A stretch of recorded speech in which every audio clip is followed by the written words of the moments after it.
नमस्कार, स्वागत है आप सभी का। दूरदर्शन समाचार आप देख रहे हैं और 10 बजे की खबरों में आप सभी का स्वागत है। 10 बजे के बुलेटिन की शुरुआत करेंगे इस वक्त सुर्खियों के साथ।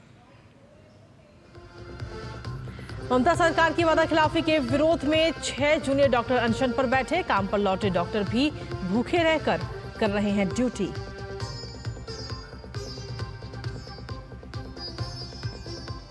यूपी के बहराइच में मारा गया एक और आदमखोर भेड़िया। ग्रामीणों के हाथों मारा गया भेड़िया। वन विभाग की टीम ने शव किया बरामद। मामले की जांच जारी।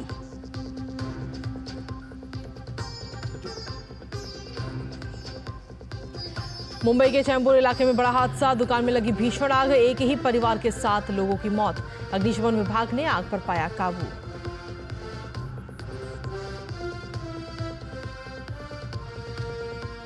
मालदीव के राष्ट्रपति मोहम्मद मुइज़ 5 दिवसीय भारत दौरे पर आज पहुंचेंगे नई दिल्ली। पीएम मोदी के साथ आपसी हितों के द्विपक्षीय, क्षेत्रीय और अंतर्राष्ट्रीय मुद्दों पर करेंगे चर्चा।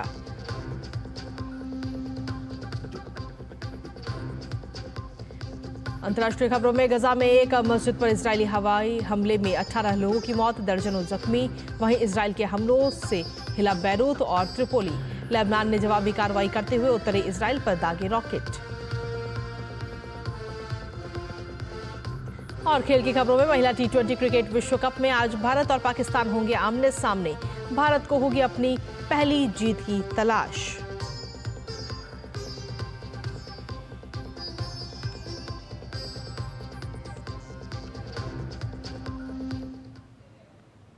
तो ये थी सुर्खियां और सुर्खियों के बाद अब खबरों में विस्तार से बात करेंगे, जहां कोलकाता के आरजीकर अस्पताल में डॉक्टर के साथ रेप और मर्डर केस के खिलाफ प्रदर्शन कर रहे जूनियर डॉक्टर्स अब आमरण अनशन पर हैं। ममता सरकार की ओर से उनकी मांगों को लेकर कोई प्रतिक्रिया नहीं देने पर कल रात डेडलाइन खत्म होने के बाद उन्होंने आमरण अनशन पर की घोषणा कर दी है। आपको बता दें कि पहले चरण में 6 जूनियर डॉक्टर आमरण अनशन पर बैठे हैं। जो जूनियर डॉक्टर काम पर लौट गए हैं वो भी बिना कुछ खाए पिए ही मरीजों का इलाज कर रहे हैं और अपनी 10 सूत्रीय मांगों को पूरा करने के लिए राज्य सरकार को इन्होंने 24 घंटे का समय भी दिया था। दरअसल इनकी मांगों में दरिंदगी की शिकार डॉक्टर के परिवार को जल्द न्याय, स्वास्थ्य सचिव को पद से हटाना, सरकारी अस्पतालों में पर्याप्त सुरक्षा व्यवस्था और धमकी की संस्कृति खत्म करना, सेंट्रलाइज रेफरल सिस्टम और खाली बिस्तरों की डिजिटल निगरानी की व्यवस्था समेत कई सारी मांगें इसमें शामिल हैं, जो कि जब पूरी नहीं हुई सरकार की तरफ से तो अब ये डॉक्टर वापस आमरण अनशन पर हैं। इसके साथ ही पश्चिम बंगाल के दक्षिण 24 परगना में ट्यूशन पढ़ने निकली एक छात्रा के अपहरण के बाद हत्या को लेकर आसनसोल में भारतीय जनता पार्टी के बैनर तले लोगों ने विरोध प्रदर्शन कर रैली निकाली। इस रैली में शामिल लोगों ने ममता सरकार और पश्चिम बंगाल पुलिस के खिलाफ जमकर नारे लगाए। इस रैली में शामिल एक प्रदर्शनकारी ने बताया कि बंगाल में लगातार महिलाओं के खिलाफ बलात्कार और हत्या की घटनाएं हो रही हैं। ममता सरकार को तुरंत इस्तीफा देना चाहिए। ट्यूशन पढ़ने निकले थे, उसका पिताजी 10 बजे तक जब नहीं आया, उसका पिताजी खोजने निकले उनको और खोज के नहीं मिला। पुलिस के पास गए, पुलिस FIR लिया नहीं। उसके बाद आज सुबह उसका डेड बॉडी मिला है खेत का अंदर, बलात्कार करके हत्या कर दिया गया। तो इसका बात जो पुलिस का जो रवैया है, पुलिस का थाना में जाने का बाद कोई कंप्लेन लेने के लिए इनकार किया, FIR लेने के लिए इनकार कर दिया। उसका बाद बहुत जो अभी चल रहा है, अभी तक वहाँ बहुत परिस्थिति बहुत गंभीर है। तो हो क्या रहा है ये बंगाल में? एडमिनिस्ट्रेशन टोटल फेलियर, पुलिस प्रशासन पूरा फेल किया है। अभी इमीडिएट ममता बनर्जी को रिजाइन कर देना चाहिए। और इसी पर ताजा अपडेट ले लेते हैं। हमारे साथ में कोलकाता से हमारे संवाददाता प्रसन्नजीत इस वक्त जुड़ रहे हैं।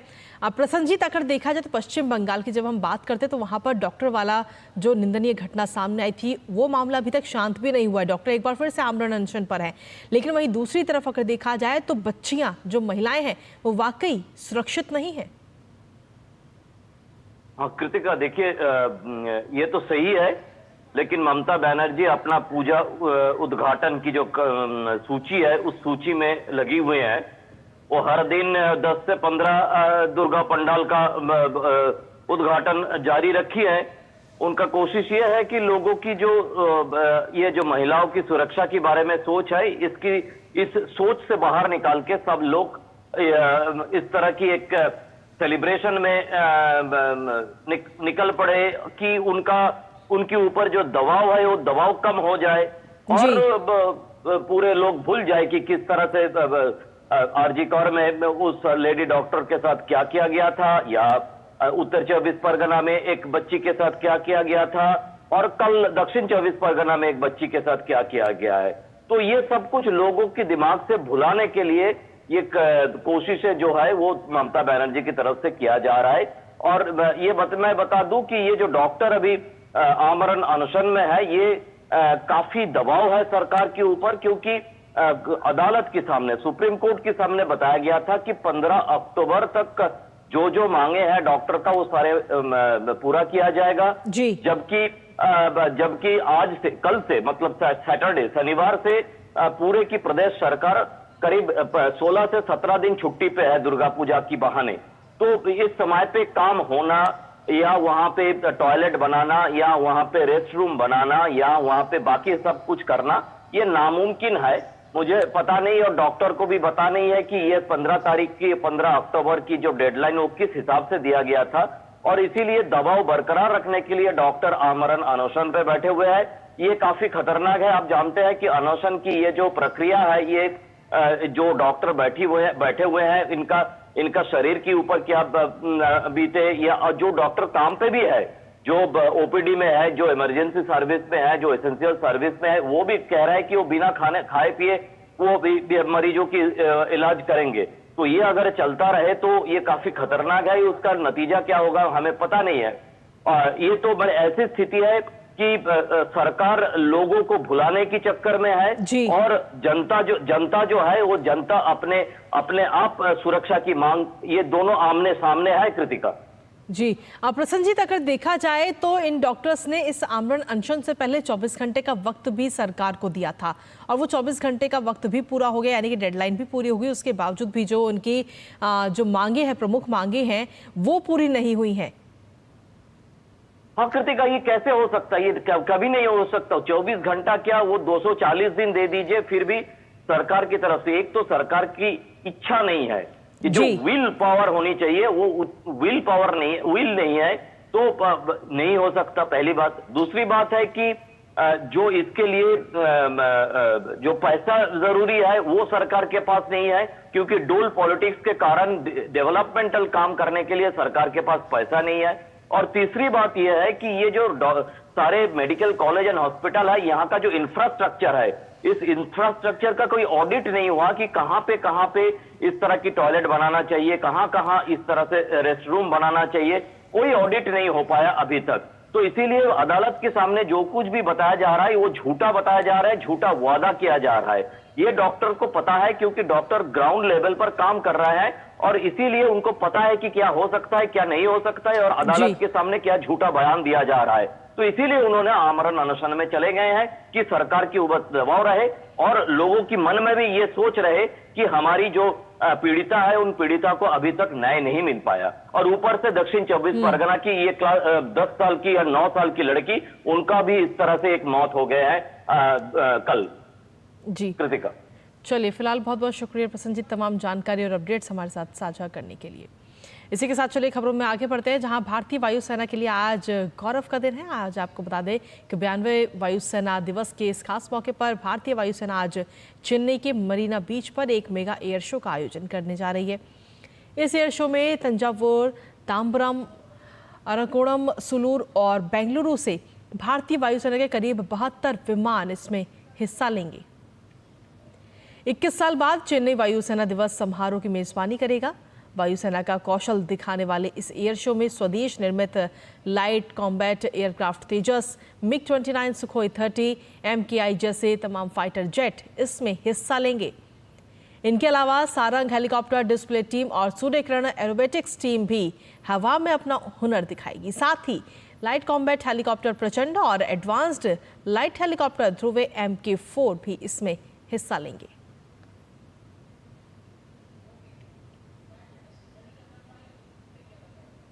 तो आज वायुसेना दिवस वहां पर मनाया जा रहा है और इसी पर ताज़ा अपडेट ले लेते हैं। इस वक्त चेन्नई से हमारे संवाददाता अनवर सन इस वक्त हमारे साथ जुड़ रहे हैं। अनवर सन, किस तरीके की तैयारियां हैं वहां पर इस शानदार एयर शो को लेकर के, और साथ ही कितने लोगों के शामिल होने की संभावना है आज के इस शो को लेकर? बिल्कुल कृतिका, आज today the Indian Air Force all set ready for the showcasing the might of Indian Air Force in Chennai's Marina Beach. You already said that after 20 years the Chennai Marina Beach is going to saw the air show again. The 2003 last time it's happened, and this time it's happening, and around 72 aircrafts which having the indigenous Tejas and Duru helicopters and various Rafale, Mirage 2000. We can see all the various important aircrafts are going to show the today air show, and also this Indian Air Force is going to showcase the various fighter jet, and particularly there is a Surya Kiran and also Sarang helicopter team going to show the various aerobatic activities in the shows of the Indian Marina Beach, Chennai's Marina Beach. And this show also somehow portrays the Tamil Nadu pride. So they have named the various formation as a Tamil Nadu Kings. Names are Chera, Chola, Pallava and Pandya, and also they given names of local of Kaveri, Kanchi, and also they named one of the formation as Abdul Kalam as a Kalam name, and also various Kartikeya formation, Nadraj, and we can see that the air show going to be very much large, and various efforts are taken by the Indian Air Force and also civil administration in Chennai, and there are estimates it going to be a world record by the around 15 lakh people may attend this event. The last shows of Chennai's Marina Beach, it's going to fill today, and rightly around 11 a.m. it's going to start. And the chief guests are the Chief Minister of Tamil Nadu, M.K. Stalin, and also the Chief of Air Staff, Amarpreet Singh, going to attend this event. After this, the Air Force Day, October 8, where the Air Force parade is going to take place in the Tambram Air Force Station. So the magnitude of Indian Air Force we can see and just start well in 11 a.m. onwards on various channels. जी, चलिए बहुत बहुत शुक्रिया अनवर सन तमाम जानकारी हमारे साथ साझा करने के लिए। और लगातार बुलेटिन में खबरों का सिलसिला जारी है, लेकिन इसी बीच वक्त एक छोटे से ब्रेक का हो गया। आप बने रहिए हमारे साथ और देखते रहिए डीडी न्यूज़। MDH का किचन किंग किचन में हो तो हम सब कुछ बना सकते हैं। बैंगन का भरता, आलू गोभी, भिंडी मसाला और भी बहुत कुछ। MDH। बेटियां घर की रौनक हैं। बेटियां घर संवारती हैं। बेटियां पीढ़ियां सजाती हैं। बेटियां घर की बुनियाद कहलाती हैं। बेटियों को सलाम करता है मोंगिया स्टील, स्टील का बादशाह। और ब्रेक के बाद एक बार फिर से स्वागत है आप सभी का। खबरों में आगे बढ़ते हुए बात करेंगे अब उत्तर प्रदेश की, जहां बहराइच में छठा भेड़िया भी अब आखिरकार मारा गया है। दरअसल देर रात आदमखोर भेड़िए को ग्रामीणों ने पीट कर मार डाला। आपको बता दें कि भेड़िए ने बकरी का शिकार किया था और उसी दौरान लोगों ने भेड़िए को घेर लिया और उसे मार डाला। हालांकि वन विभाग इसे लेकर बहराइच के DFO अजीत सिंह ने कहा कि वन विभाग की टीम इस आखिरी भेड़िए को पकड़ने की काफ़ी कोशिश कर रही थी। गांव में एक जानवर का शव मिलने की सूचना मिलने के बाद मौके पर वन विभाग की टीम पहुंची, जहां भेड़िया मरा हुआ पाया गया। फिलहाल इस मामले में जांच की जा रही है। 8 बजे सूचना मिली कि एक जानवर बकरी को ले जा रहा था, जिसको कुछ लोगों ने मार दिया। तो हम वहाँ गए तो देखा मौके पर तो वो भेड़िया और बकरी दोनों साथ में मरे पड़े थे। हम वहाँ से तत्काल वहाँ से बरामद करके और ले आए हैं। पोस्टमार्टम अभी कराएंगे और पोस्टमार्टम रिपोर्ट के बाद ये कंफर्म हो जाएगा। और इसी पर ले लेते हैं ताज़ा अपडेट। लखनऊ से हमारे संवाददाता रामेंद्र इस वक्त जुड़ रहे हैं, सीधा उन्हीं का रुख करते हैं। रामेंद्र, अगर देखा जाए तो कहीं ना कहीं खौफ अभी भी बना हुआ था, लेकिन अब ये छठा भेड़िया भी मारा गया है। खौफ अब जरूर जो गांव वाले हैं वहां पर उनके बीच में खत्म हो गया। देखिए कृतिका, अगर जो बहराइच को जानते हैं वो बहुत अच्छी तरह जानते हैं। बहराइच 3 इलाकों से जुड़ा है। एक तरफ घाघरा से जुड़ा है, दूसरी तरफ नेपाल के बॉर्डर से जुड़ा है, तीसरी तरफ जो कतनिया घाट है, कतनिया घाट है वाइल्ड लाइफ सेंचुरी है, उससे जुड़ा है। तो ये भेड़िया जो मारा गया है इस शहर से जुड़े हुए इलाके मारा गया है। बाकी जो घटनाएं हुई हैं वो घटनाएं हुई थी मासी इलाके में। तो कोई जरूरी नहीं कि वही भेड़िया हो, क्योंकि कई इलाकों में पानी भर गया है और जो उनके खाने के लिए है संकट पड़ रहा है, तो उस वजह से शहरों के और गांव की तरफ भाग रहेंगे। तो कोई जरूरी नहीं कि छठा भेड़िया उन्हीं में से एक हो, लेकिन एक भेड़िया डीएफओ ने कहा कि इसकी हम पोस्टमार्टम ले जा रहे हैं, क्योंकि बकरी पकड़ने आया था वो भेड़िया जो है वो लड़कों को उठा रहे थे और ये बकरी का शिकार कर रहा था। तो ये संभावना कम है कि उन्हीं में से एक होगा, लेकिन एक भेड़िया जिसकी पीट कर हत्या कर दी है ग्रामीणों ने। जी, यानी कि क्या हम ये माने कि आगे और भी भेड़िए वहां पर हो सकते हैं, जो कहीं ना कहीं गांव वालों के लिए इस वक्त खौफ उनके बीच में बना हुआ है, क्योंकि जो कैमरे लगाए गए थे, जो ड्रोन के जरिए नजर रखी जा रही थी, उनमें बताया गया था कि 6 भेड़िए हैं, जिनमें से 5 को पहले ही पकड़ा गया है और अब ये छठा भेड़िया जिसे मार दिया गया।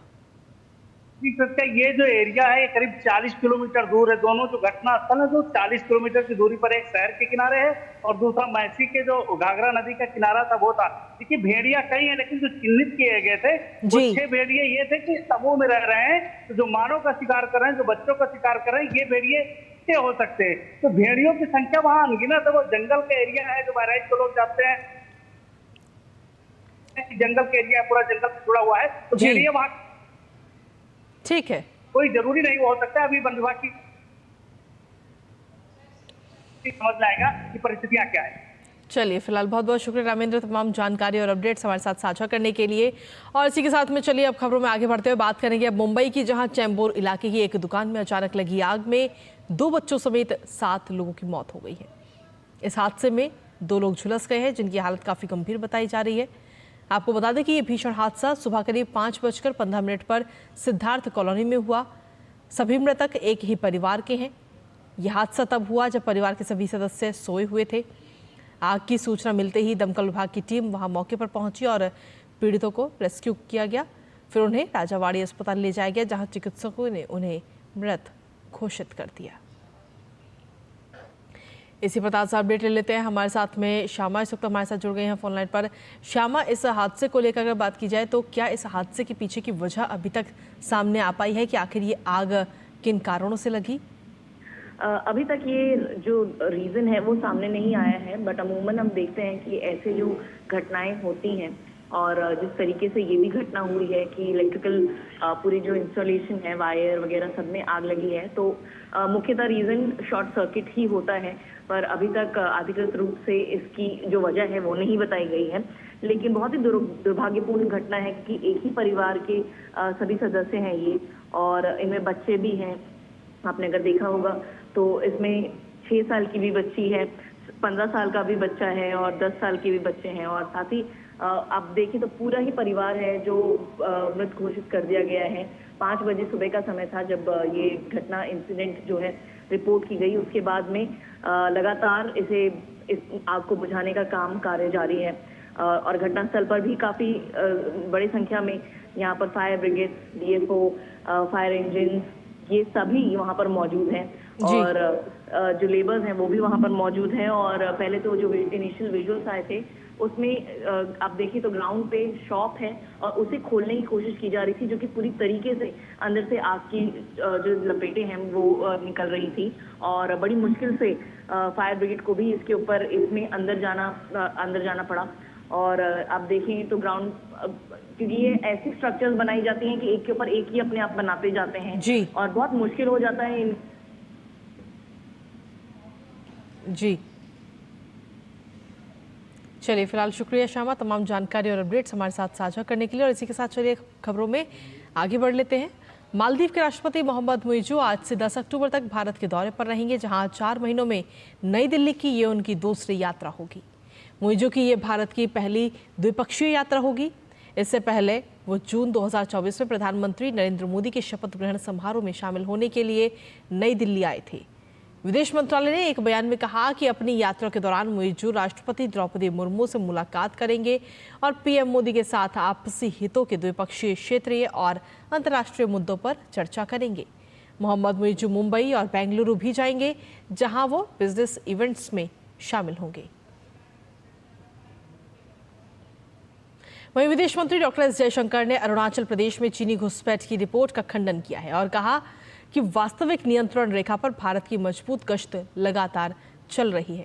आपको बता दें कि नई दिल्ली में एक कॉन्क्लेव में एक सवाल के जवाब में विदेश मंत्री ने ये अहम बात कही है।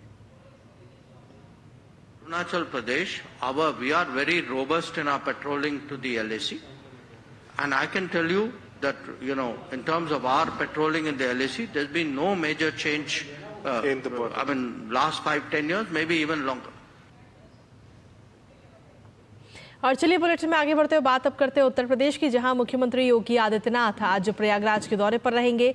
दरअसल मुख्यमंत्री योगी आदित्यनाथ प्रयागराज से महाकुंभ का लोगो जारी करेंगे, साथ ही महाकुंभ की वेबसाइट और मोबाइल ऐप को भी लॉन्च करेंगे।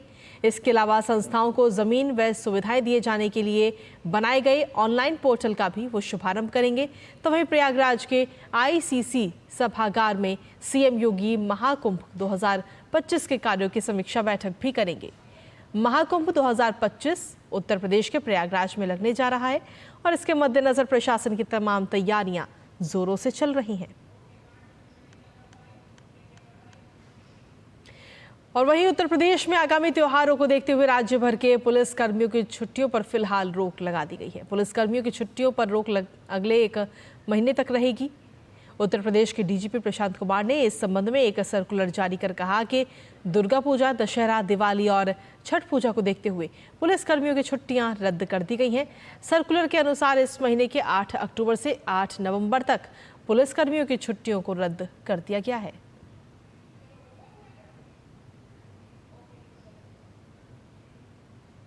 और वहीं केंद्र सरकार द्वारा 5 भाषाओं को शास्त्रीय भाषा की सूची में शामिल करने से शिक्षाविदों में हर्ष का माहौल है।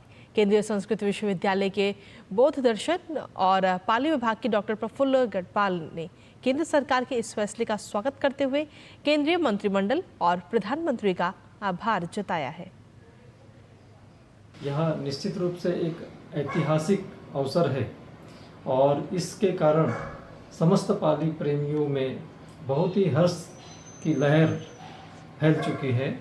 माननीय प्रधानमंत्री श्री नरेंद्र मोदी जी के प्रति हार्दिक आभार प्रकट करना चाहता हूँ तथा उन्हें धन्यवाद देना चाहता हूँ कि उन्होंने यह ऐतिहासिक कदम उठाया। पाली भाषा को क्लासिकल लैंग्वेज का दर्जा दिए जाने से पाली के विकास को गति प्राप्त होगी और इसमें नए संस्थान तथा पाली विश्वविद्यालयों की स्थापना करने में भी मदद प्राप्त होगी। हाल ही में मराठी को अभिजात भाषा का दर्जा दिया गया और इस फैसले का महाराष्ट्र के मराठी भाषी लोगों को दर्शकों से इंतजार था। मराठी को अभिजात भाषा का दर्जा मिलने पर मुंबई के नेशनल स्टॉक एक्सचेंज में एक समारोह आयोजित किया गया।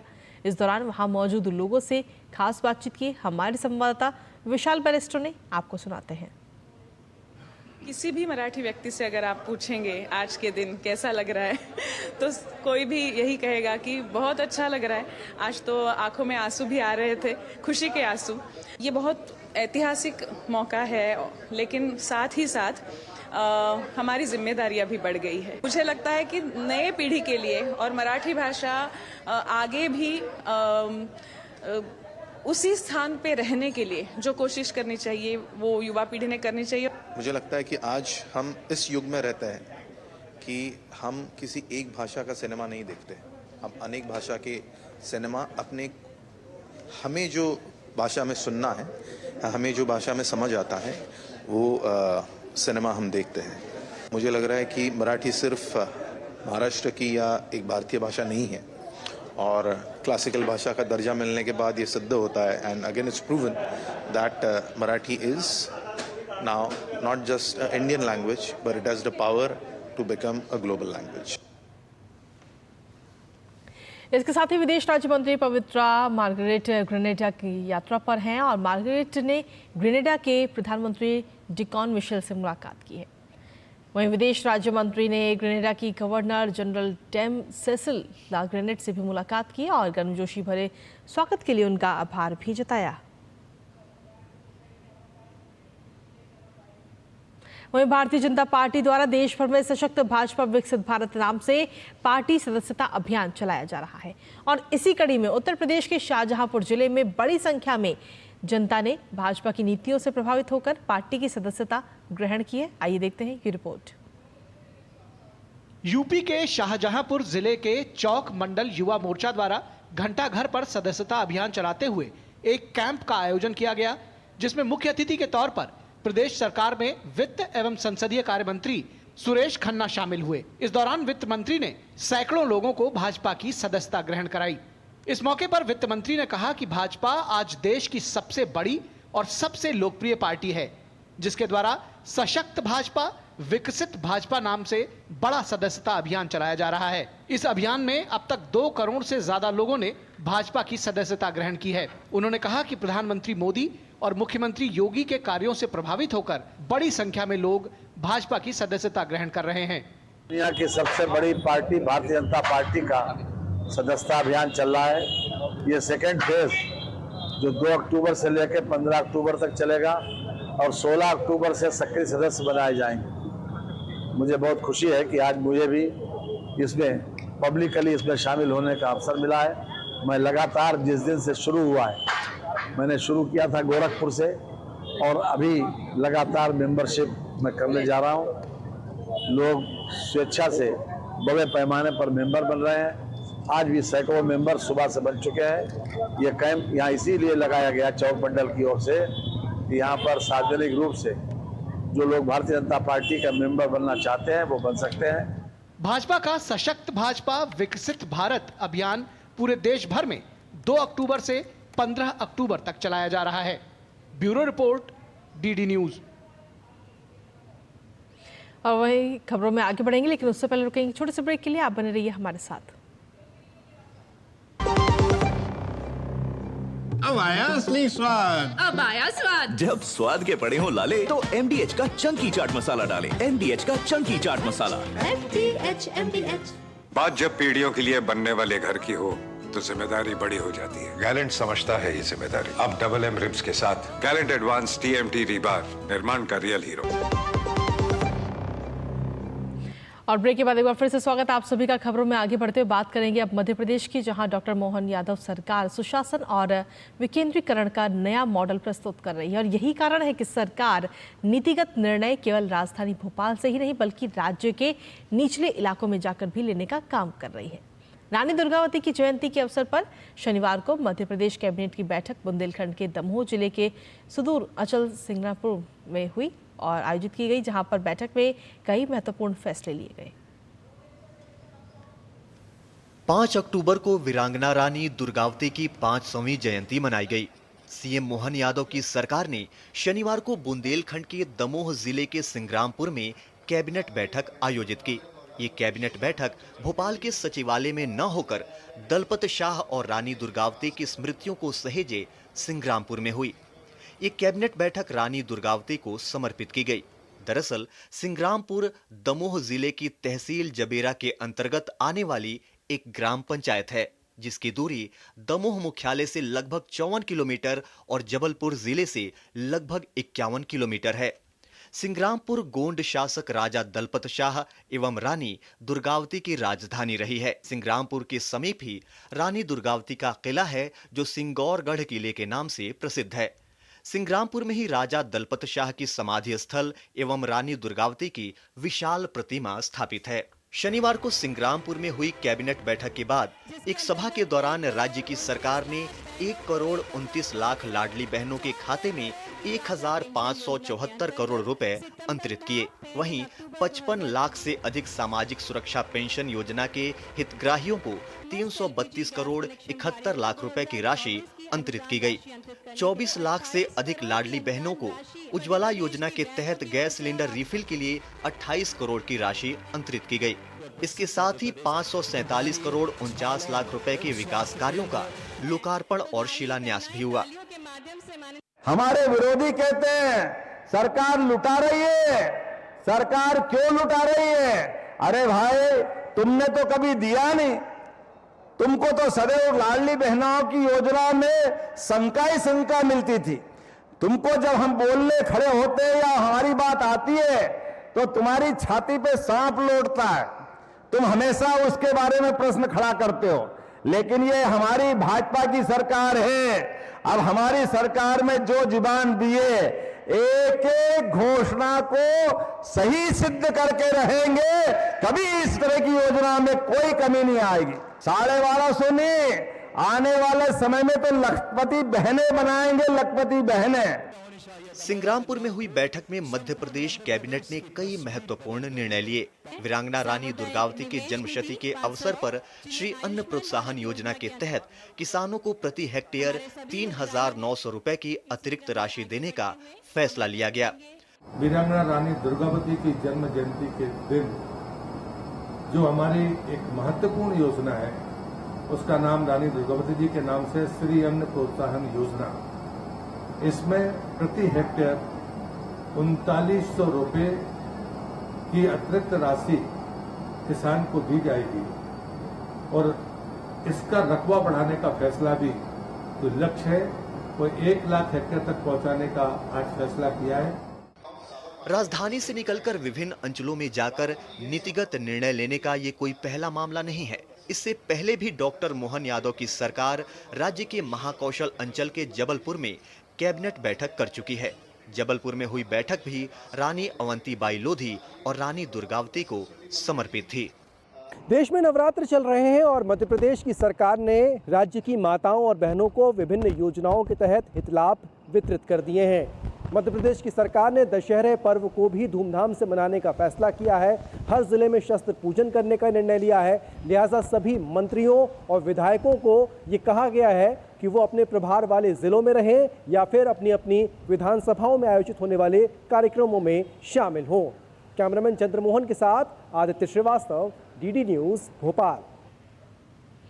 और चलिए खबरों में आगे बढ़ते हैं, जहां जनजाति बहुल गांवों और आकांक्षी जिलों में जनजातीय परिवारों के लिए संतृप्ति कवरेज अपनाकर जनजातीय समुदायों की सामाजिक आर्थिक स्थिति में सुधार लाने के लिए केंद्रीय मंत्रिमंडल ने हाल ही में 79,156 करोड़ रुपए के कुल परिव्यय के साथ प्रधानमंत्री जनजातीय उन्नत ग्राम अभियान को मंजूरी दी है। इस योजना का फायदा लगभग 63,000 गांवों के 5 करोड़ से ज्यादा आदिवासियों को मिलेगा। आइए देखते हैं जनजातीय उन्नत ग्राम अभियान को लेकर क्या कहते हैं छत्तीसगढ़ के लोग।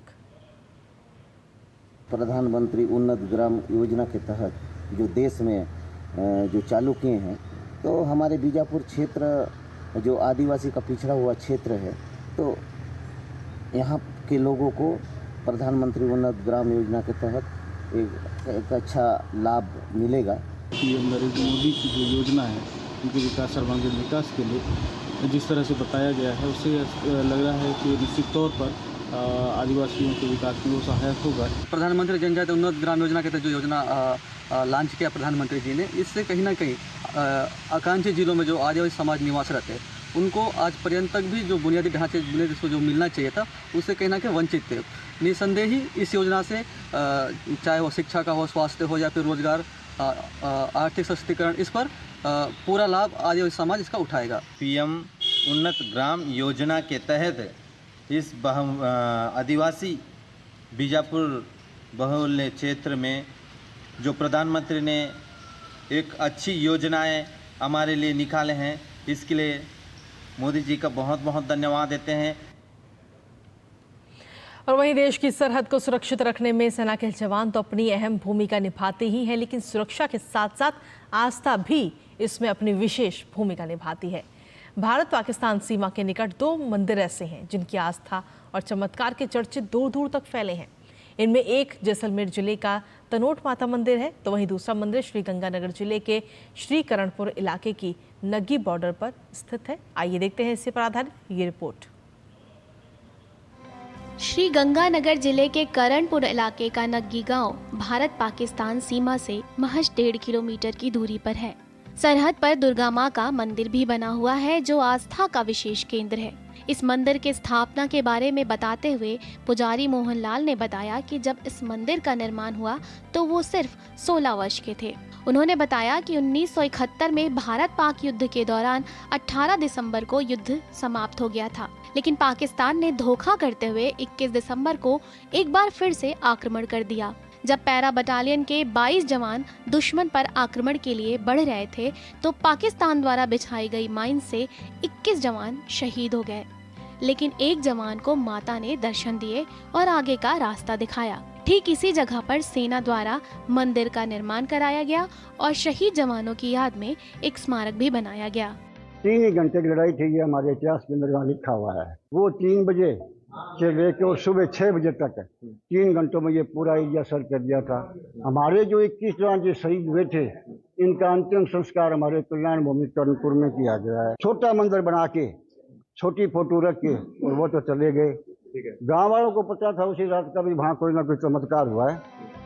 नग्गी गांव के पूर्व सरपंच ने बताया कि इस युद्ध के दौरान ग्रामीणों ने सेना का साथ दिया और गांव को खाली नहीं किया। उन्होंने बताया कि जब भारतीय सेना वापस लौट रही थी तो पाकिस्तान सेना ने धोखे से आक्रमण किया, तो भारतीय सेना के सरहद पर पहुंचने तक ग्रामीणों ने मोर्चा संभाला और ट्रैक्टरों के साइलेंसर निकालकर तेज आवाज में ट्रैक्टर चलाए।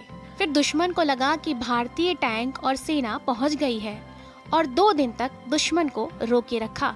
उन्होंने कहा कि मां दुर्गा पूरे नग्गी गांव पर अपनी कृपा बनाए हुए हैं। मंदिर में दर्शन करने आए लोगों का कहना है कि इस मंदिर में आकर उन्हें सुकून मिलता है और यहाँ हर मनोकामना पूर्ण होती है। 28 दिसंबर आते थे, उस टाइम क्या है कि कोई न कोई इनमें हादसा होता था। फिर किसी जवान के मुंह से बोली माता बोली, तो यहाँ आके फिर उन्होंने 28 दिसंबर को इसको मनाना चालू कर दिया और 28 दिसंबर के बाद यहाँ माता का मंदिर बनाना चालू। मैं यहाँ दर्शन करने आया हूँ। माता के मंदिर की मान्यता दूर दूर तक है, तो मान्यता के बारे में जैसे हमें भी पता चला तो हमारे मन में भी जिज्ञासा हुई और दर्शन के लिए आया हूँ। बहुत अच्छा लग रहा है यहाँ का माहौल देख करके। बता दें कि इस मंदिर का रखरखाव भी सेना ही करती है और पिछले साल जनप्रतिनिधियों और सेना के माध्यम से मंदिर का जीर्णोद्धार भी करवाया गया है। Bureau report, DD news. और चलिए समाचारों में आगे बढ़ते हुए अब अगली खबर का रुख कर लेते हैं, जहां भारत ने तकनीकी रूप से उन्नत शॉर्ट रेंज हवाई रक्षा प्रणाली की 3 उड़ानों का सफल परीक्षण किया है। आपको बता दें कि रक्षा अनुसंधान एवं विकास संगठन यानी DRDO ने राजस्थान के पोखरण में उड़ानों का सफलतापूर्वक परीक्षण किया। परीक्षण तेज गति से आ रहे लक्ष्यों के विरुद्ध किए गए, जिसमें अधिकतम सीमा और अधिकतम ऊंचाई पर इंटरसेप्शन के बेहद महत्वपूर्ण मापदंडों को हासिल किया गया।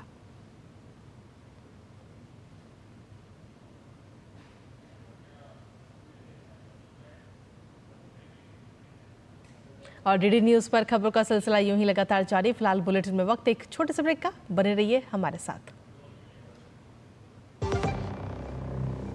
आपके घर के खाने में रेस्टोरेंट जैसा स्वाद ले आए MDH का शाही पनीर मसाला। पनीर को क्या मस्त बना डाला।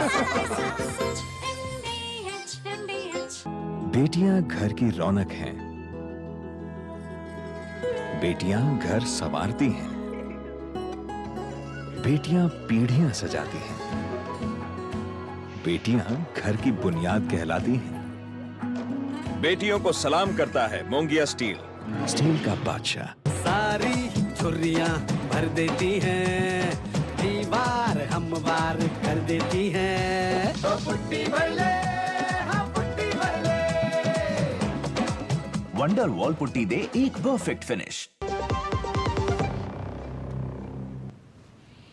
और ब्रेक के बाद एक बार फिर से स्वागत है आप सभी का। खबरों में आगे बढ़ते हुए बात अब उत्तर प्रदेश की गोरखपुर की, जहां गोरखपुर की रहने वाली डेफ बैडमिंटन खिलाड़ी आदित्य यादव ने अपनी खेल प्रतिभा से सिर्फ देश ही नहीं विदेश धरती पर भी कई पदक अपने नाम किए हैं। दरअसल मात्र 12 साल की उम्र में डेफ ओलंपिक बैडमिंटन चैंपियनशिप में भारत को पहली बार गोल्ड मेडल दिलाने वाली आदित्य का सपना अब सामान्य वर्ग में पदक जीतने का है। देखते हैं ये रिपोर्ट।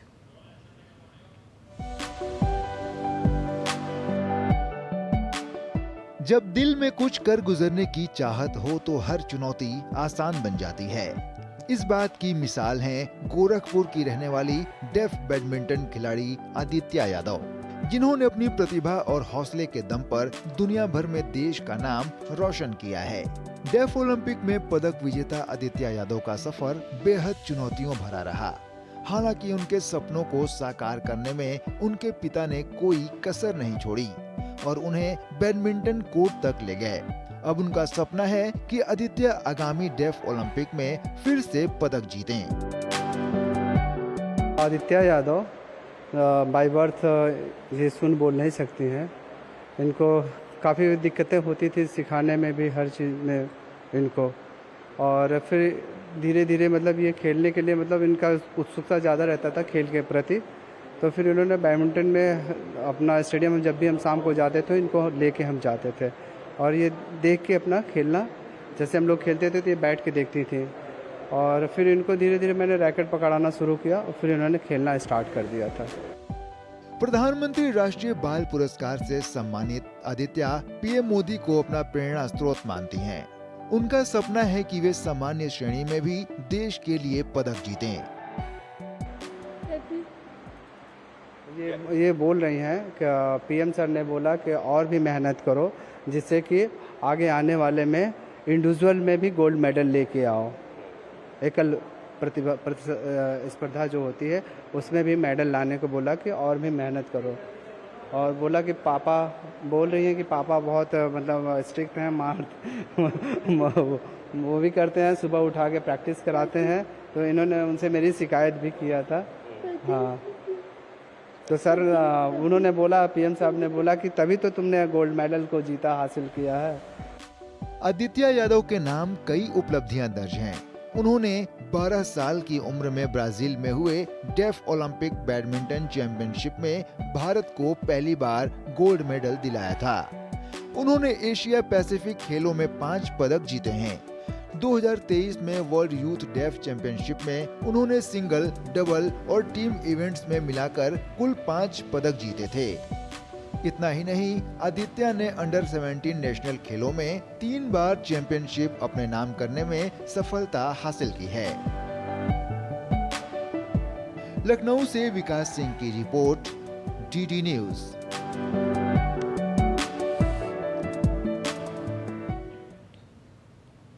वहीं अमेरिका के कैलिफोर्निया में भारतीय सेना एरिना पोलो टीम और अमेरिकन मिलिट्री पोलो टीम के बीच खेले गए एक फ्रेंडली मैच को भारत ने अपने नाम कर लिया है। लेकसाइड पोलो क्लब में आयोजित इस रोमांचक मुकाबले को भारतीय सेना एरिना पोलो टीम ने अमेरिकन मिलिट्री पोलो टीम को 13-10 के अंतर से हरा दिया। इस मुकाबले में इंडियन आर्मी पोलो टीम का शानदार प्रदर्शन देखने को मिला। भारतीय टीम में शामिल lieutenant colonel Prithvi Rathore, lieutenant colonel Yatindra Kumar, major Mrityunjay Singh और लेफ्टिनेंट कर्नल आर.के. गौतम का बेहतरीन खेल भी देखने को मिला। मुकाबले के दौरान मौजूद chef team mission Brijesh Mathur और कर्नल विक्रमजीत सिंह कहलो भारतीय टीम की हौसला अफजाई करते नजर आए। गौरतलब है कि भारतीय सेना पोलो टीम और अमेरिकन मिलिट्री पोलो टीम के बीच इस प्रकार के मुकाबले का आयोजन साल 2019 के बाद हुआ है। Chef team mission Brijesh Mathur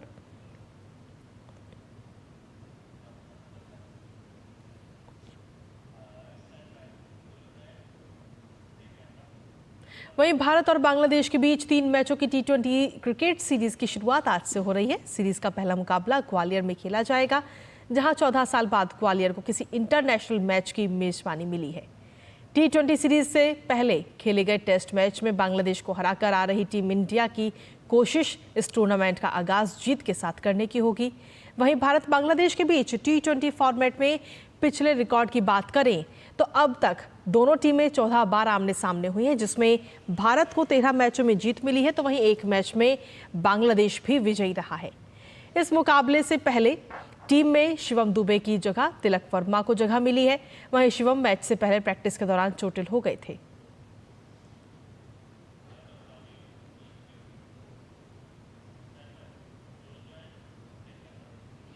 महिला T20 क्रिकेट विश्व कप में रविवार को भारत और पाकिस्तान अब एक दूसरे के आमने सामने होंगे। भारत को जहां प्रतियोगिता में अपनी पहली जीत की तलाश है, वहीं पाकिस्तान ने श्रीलंका को पहले मुकाबले में शिकस्त दी है।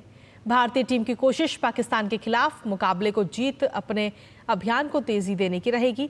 आंकड़ों की बात करें तो भारत और पाकिस्तान महिला टीम के बीच अभी तक कुल 15 T20 इंटरनेशनल मुकाबले खेले गए हैं, जिसमें से 12 में भारतीय टीम ने बाजी मारी है और सिर्फ 3 में पाकिस्तानी महिला टीम को जीत मिली है।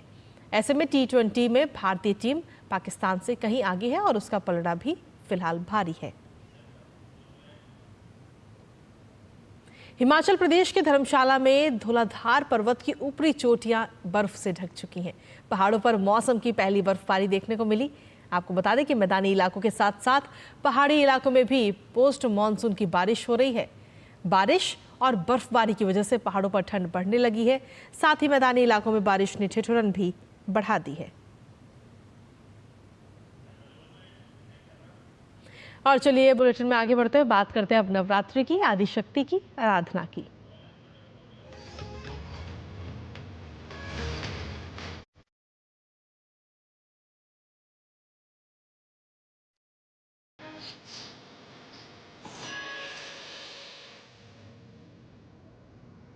दरअसल देश भर में शारदीय नवरात्र की धूम इन दिनों जोरों पर है और इस मौके पर दिल्ली के झंडेवालान देवी मंदिर में आज शारदीय नवरात्र के चौथे दिन मां के चौथे स्वरूप देवी कुष्मांडा की पूजा आराधना की गई। मान्यताओं के अनुसार मंदिर का इतिहास करीब 150 साल पुराना है। मंदिर में मौजूद गुफा के अंदर करीब 60 वर्षों से अखंड ज्योत जल रही है। भक्तों का इस मंदिर में अटूट विश्वास है। वो यहाँ से माता रानी की ज्योत लेकर के जाते हैं और अपने घरों में जलाते हैं। तो ये दो तस्वीरें आपको दिखा रहे हैं। पहली तस्वीर आप देख रहे हैं दिल्ली के झंडेवालान मंदिर की, जहाँ पर इन दिनों जो भक्तगण हैं वो लंबी लंबी कतारों में माता रानी के दर्शन के लिए पहुंच रहे हैं। और वहीं दूसरी तस्वीर है दिल्ली के छतरपुर की।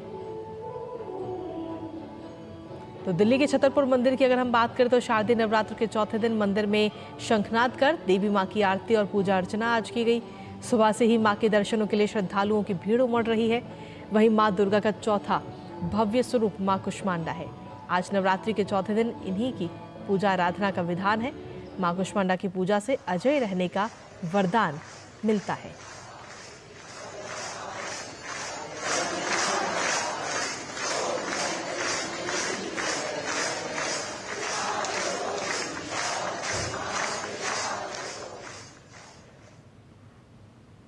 और प्रधानमंत्री नरेंद्र मोदी ने रोज की तरह आज भी नवरात्रि पर एक खास वीडियो साझा किया है, जिसमें उन्होंने मां के चौथे स्वरूप देवी कुष्मांडा का चरण वंदन किया और कामना की कि माता की कृपा से सभी का जीवन आयुष्मान हो। आइए आपको दिखाते हैं ये वीडियो।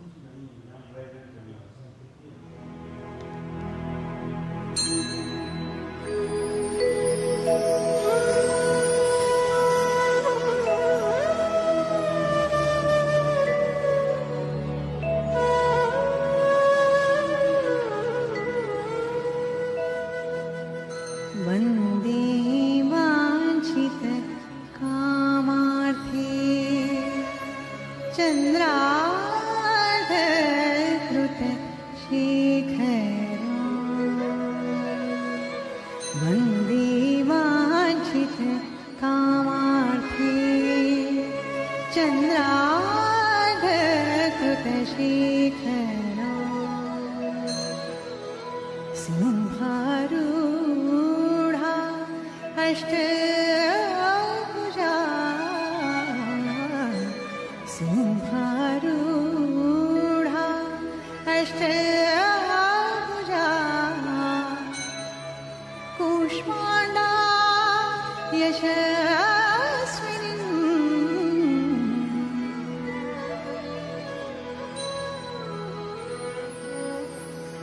भास्वर भानु निभां अनाहत स्थितां चतुर्थ दुर्गा त्रिनेत्रां। भास्वर भानु निभां अनाहत स्थितां चतुर्थ दुर्गा त्रिनेत्रां। कमण्डलू चापबाण पद्म सुधाकलश चक्र गदा जपावती धरा।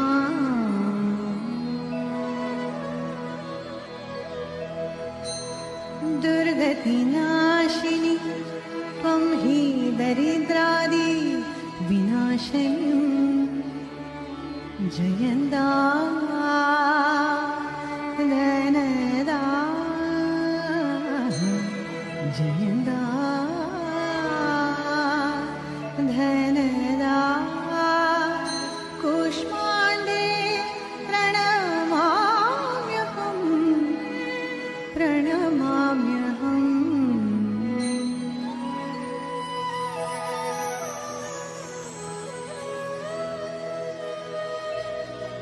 जगन्माता जगत्कर्त्री जगन्माता जगत्कर्त्री जगदाधाररूपिणी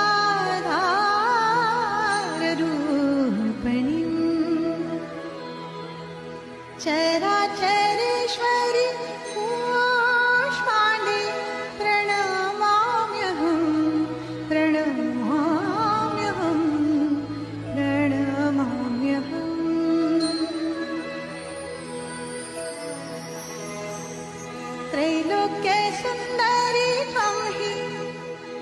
दुःख शोक निवारिणीं परमानन्दमयी कुष्माण्डे प्रणमाम्यहम् परमानन्दमयी कुष्माण्डे प्रणमाम्यहम् प्रणमाम्यहम् प्रणमाम्यहम् या देवी सर्वभूतेषु मा कुष्माण्डा रूपेण संस्थिता नमस्तस्यै नमस्तस्यै नमस्तस्यै नमो नमः नमस्तस्यै नमस्तस्यै नमस्तस्यै नमो नमः।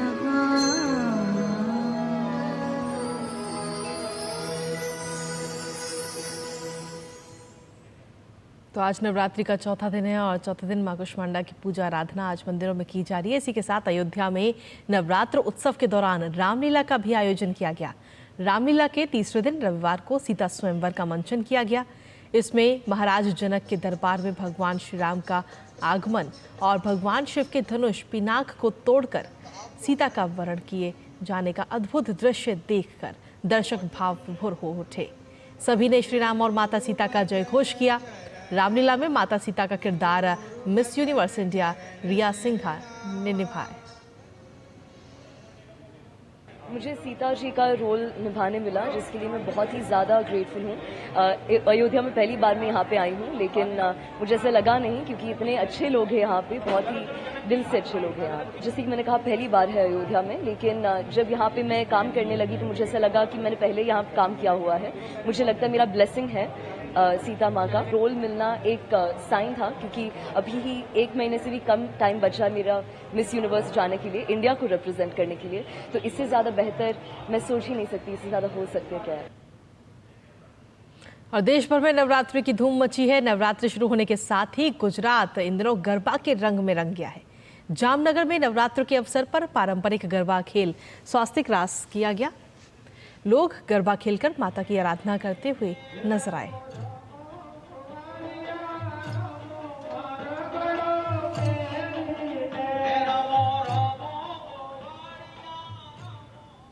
और बुलेटिन में खबरों का सिलसिला यूं ही लगातार जारी। फिलहाल वक्त एक छोटे से ब्रेक का, आप बने रहिए हमारे साथ।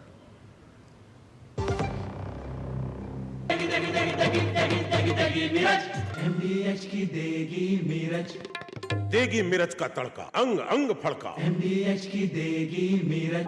बेटियां घर की रौनक हैं, बेटियां घर संवारती हैं,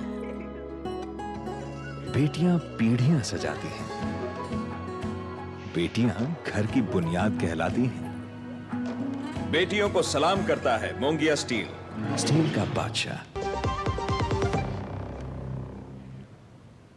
और ब्रेक के बाद एक बार फिर से स्वागत है आप सभी का। खबरों में आगे बढ़ते हुए अब बात करते हैं अंतर्राष्ट्रीय जगत से जुड़ी तमाम खबरों की, जहां गजा मस्जिद पर इजरायली हवाई हमले में 18 लोगों की मौत हो गई, जबकि दर्जनों लोग घायल हो गए हैं।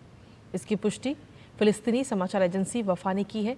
फिलिस्तीनी समाचार एजेंसी के अनुसार मध्य गजा पट्टी के दीर अल बलहा में अल अक्सा अस्पताल के पास मस्जिद पर हमला हुआ, जब फिलिस्तीनी क्षेत्र में इसराइल और हमास के बीच युद्ध अपनी पहली वर्षगांठ के करीब पहुंच गया। हमले के प्रत्यक्षदर्शियों ने कहा कि हताहतों की संख्या बढ़ सकती है, क्योंकि मस्जिद का इस्तेमाल विस्थापित लोगों को रखने के लिए किया जा रहा है। उधर इजरायली सेना ने भी बयान जारी कर दीर अल बलहा के क्षेत्र में शुहादा अल अक्सा मस्जिद पर हमले की बात स्वीकार की है।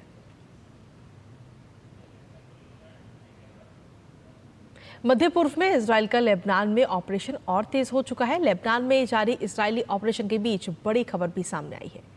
दरअसल मारे गए हिजबुल्लाह नेता सैयद हसन नसरुल्लाह के संभावित उत्तराधिकारी सफीउद्दीन शुक्रवार से ही पहुंच से बाहर है, और इसी बीच इजराइल ने उत्तरी लेबनान के त्रिपोली शहर को अपना निशाना बनाया। तो वहीं हमले के बाद से हिजबुल्लाह ने सफीउद्दीन पर अब तक कोई टिप्पणी नहीं की है। मध्य पूर्व में संघर्ष लगातार जारी है। इजरायली ऑपरेशन के जवाब में लेबनान ने उत्तरी इजराइल पर रॉकेट से हमला किया। खतरे को देखते हुए उत्तरी इजराइल में रेड अलर्ट जारी कर दिया गया है, तो वहीं इजराइल की वायु रक्षा प्रणाली आयरन डोम को सक्रिय कर दिया गया। इसी बीच दुबई की विमान सेवा एमिरेट्स ने लेबनान में तोड़फोड़ के हमलों के बाद अपने विमानों में पेजर और वॉकी टॉकी पर प्रतिबंध लगा दिया है और क्षेत्रीय तनाव के कारण पश्चिमी एशिया में गंतव्यों के लिए उड़ानें रद्द करने की अवधि भी बढ़ा दी है। वहीं लेबनान में बचाव कर्मियों सहित सैकड़ों आम लोग मारे गए हैं। साथ ही लेबनान की आबादी की लगभग 1/4 जनसंख्या 12 लाख नागरिकों को अपना घर छोड़ना पड़ा।